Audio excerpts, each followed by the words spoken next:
Alright guys, how's it going? Fishing California with EBA. Today we're talking all about fishing in California. I want to break down California, the scene right now.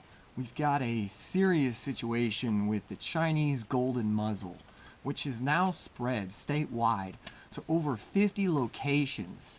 Now I know there's a lot of people, they're like saying to themselves, we've been hearing about mussels for decades, and you have, and they're a different type of mussel, but we have a new mussel. This is a Chinese golden mussel, and this mussel is going to have big effects on the state of California. Already has had some big effects, but will have bigger effects as the years come. We're looking at changes that are unprecedented. We're looking at a situation where I'm already seeing in my area of California, Central Cal, North Cal, Eastern Cal, I'm seeing massive areas I'm going to talk about certain parks, lakes, reservoirs, bodies of water that are generally also drinking water or associated to a drinking water. These waters are being protected right now, so a lot of these closures for boats and activity for surf, any type of craft on the water, anything that has a trolling motor on it, anything like that, and they're really not allowing you. Kayaks and certain fisheries are not even being allowed. So even kayaks, there's restrictions, boats restrictions, like I said, but even down to the kayak size. Just what I'm thinking here is that we're at a massive pivotal point in California where we're about to see not only closures of public waters, but also situations where we are allowed to access maybe certain waters but not bring in boats. So no craft of ours is probably in certain areas, especially drinking water associated bodies of water, fisheries and things. Those are going to be most protected. So that water is going to be priority number one. So their concern is going to be mitigating and managing the threat of the Chinese golden mussel from getting into their fisheries. There's a variety of reasons why, but it all comes down to water. And so there's these pipes and they get clogged up very fast. Once the pipes get clogged up, it's extremely difficult to transport water, and that becomes a huge problem for the state of California. Now, as you know, we've had drought years in the past, and those drought years have been significant and impactful in our state in all negative ways. We have definitely seen what I would say are some smoke. We've seen a lot of smoke in California. We're about to see some big fires, and I'm not talking about the fires that are burning the forest. I'm talking about we're about to see massive transformation in rules, regulations, what's been allowed and what will be allowed to happen as we go forth. Stricter and stricter regulations, as now over 50 locations in the state have been documented and confirmed as being infested with these Chinese golden mussels. So really right now, managing and mitigating and all these things,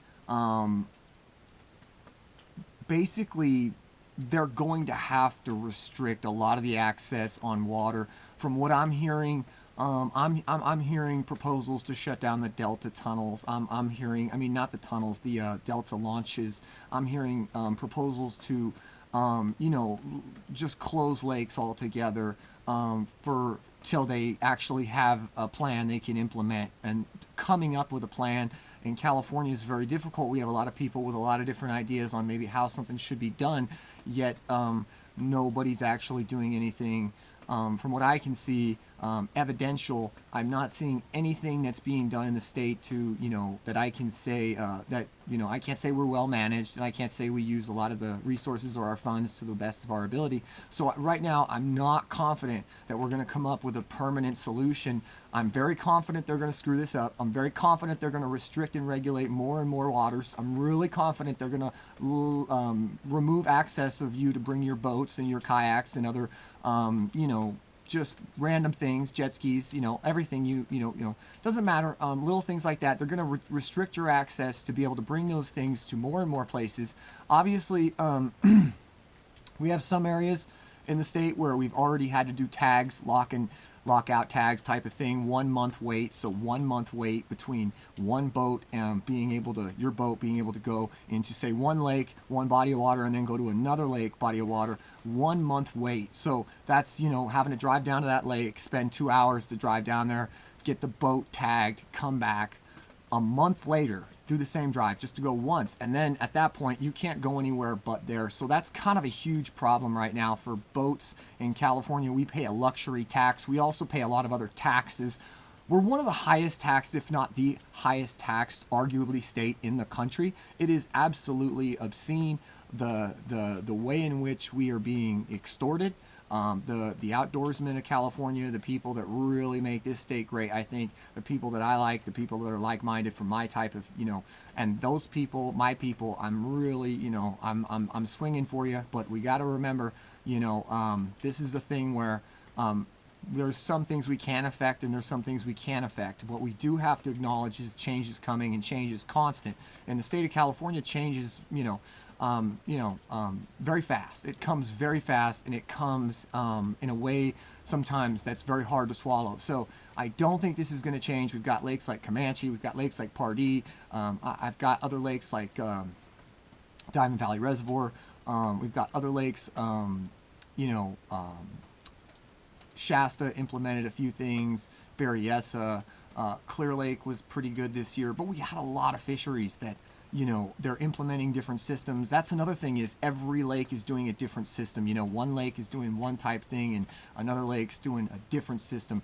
And so it's just a massive, massive problem in the state of California right now for the boaters, for people that really like to recreate on the water, for anybody that's got craft that goes out on the water. It's a serious issue, and I hope that everybody kind of understands right now that we're probably not going to be looking at things changing in a positive light. We're going to see more of what I've been talking about. I hope you guys get ready, but on the positive note, there's going to be a lot of fisheries that are going to improve. They're going to improve. We're going to be like, oh my gosh, I mean, the bank fishing is going to get better and better. It's going to get a bigger and bigger, more sustainable, robust population, an ecosystem that's not necessarily constantly being, you know, we're not going to have that boat traffic. We're not going to have the amount of litter in the lake. We're not going to, I'm going to say that in the long run, 5 years from now, a lot of these closures are actually going to lead to extremely incredible fishing, at which point renting a boat, even though I know we hate to do it on these fisheries, is going to be the best option. You're not going to be able to pass it up. And then, you know, of course, at what point do you get rid of a boat or keep a boat in the state we're in? It's very difficult. I hope you guys enjoyed the video. Thank you for watching.